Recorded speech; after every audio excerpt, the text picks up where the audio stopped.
Absolutely. I was about 11, 12 when I designed my first boat. It was a sailboat, 28, 29 foot, and many followed since. For me, that's just absolutely not. I was a sailor since young and I want to be a captain. Natural thing you do. And then I met my high school sweetheart, now wife.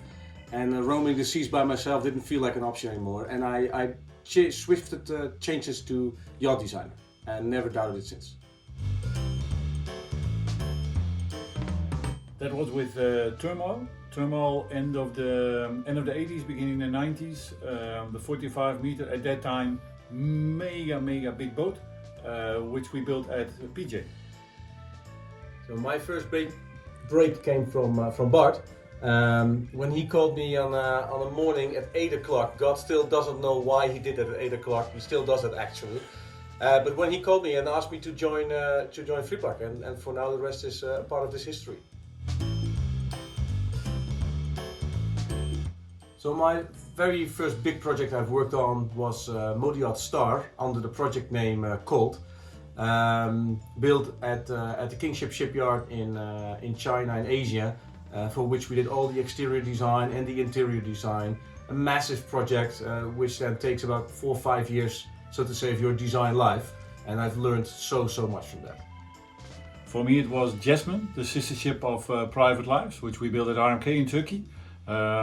Mainly for doing the interior design, which was a classic interior, so very much around the rhythm of a classic interior, the detailing of a classic interior. It was a fantastic project.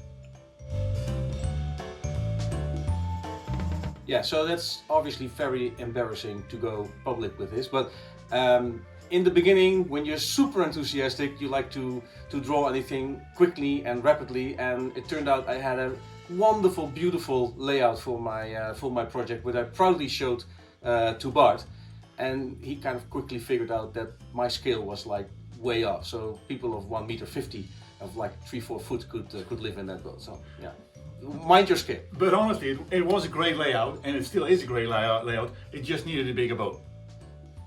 That's all.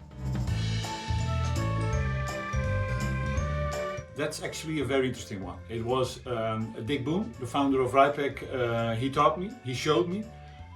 It's around the design of a profile. So when you're working the design when you're working the profile, you get more and more accustomed to what you're doing. So instead of having the boat pointing to the right, you should flip it so it points to the left, because that gives a total new dimension to what you're designing. You should try. Yeah, my best advice I got very early on from Bart actually was when we were in a meeting in Fort Lauderdale with the client. Bart couldn't join and I went there by myself, and then in the end we had to work on the design jointly, and he really taught me and showed me that listening is one of the greatest attributes of a designer. Listen deeply to the reasons why a client wants something. It's shameful to admit, but the hardest thing working as a yacht designer is working with him. I totally do not agree, because there's one thing which is harder, is working with him.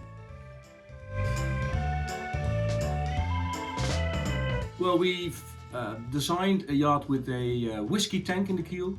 We've done one with a 120 square meter inner garden. We're currently working on a 70 meter yacht, which is fossil free. So yeah, a design challenge after 7,500 projects.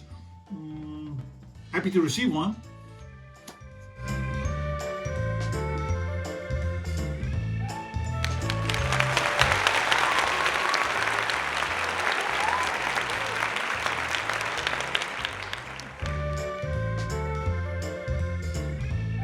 Well, on the family bucket list there is a sailing yacht which should safely carry the 4 of us around the globe in a world trip.